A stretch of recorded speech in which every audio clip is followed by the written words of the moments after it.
الحمدللہ رب العالمین والعاقبۃ للمتقین والصلاة والسلام علی سید الانبیاء والمرسلین اما بعد فاعوذ باللہ من الشیطان الرجیم بفضل وبرکۃ بسم اللہ الرحمن الرحیم بلغ العلا بکمالہ کشف الدجی بجمالہ حسنت جمیع خصالہ صلو علیہ وآلہ کی محمد سے وفا تو نے تو ہم تیرے ہیں، یہ جہاں چیز ہے کیا لوہو قلم تیرے ہیں، محمد کی محبت دین حق کی شرط اول ہے، گر اسی میں ہو خامی تو سب کچھ نامکمل ہے، زمین میلی نہیں ہوتی زمن میلا نہیں ہوتا، محمد کے غلاموں کا کفن میلا نہیں ہوتا، وہ جو نہ تھے تو کچھ نہ تھا، وہ جو نہ ہو تو کچھ نہ ہو، جان ہے وہ جہان کی، جان ہے تو جہان ہے، اور میرے امام نے فرمایا تو زندہ ہے بندہ، تو زندہ ہے بندہ میری چشم عالم سے چھپ جانے والے۔ آؤ ایک درود پاک کی فضیلت سماعت فرماؤ۔ یہ درود شریف ہر نماز خصوصاً نماز جمعہ کے بعد مدینہ منورہ کی جانب منہ کر کے 100 مرتبہ پڑھنے سے بے شمار فضائل و برکات حاصل ہوتے ہیں۔ آئیے پڑھتے ہیں صلی اللہ علی النبی صلی اللہ علی النبی امی و آلہ صلی اللہ علیہ وسلم صلاۃ و سلام علیک یا رسول اللہ۔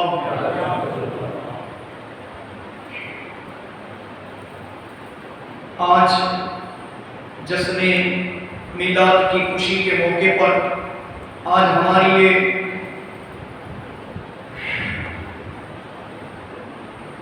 بارہویں اور آخری محفل اور 2023 1445 ہجری کی یہ ربیع النور شریف کے مبارک مہینے کی آخری محفل، اور کل کی جو صبح ہے کالنی جی سوار چھے اے صبح صادق نو ٹائم اے حضور پاک بے جہانہ آقا سلطان مکہ نے مدینہ نا سردار صلی اللہ علیہ مبارک وسلم کی پیدائش یعنی جشن ولادت مبارک نے جشن وصال شریف نو دیوس چھے۔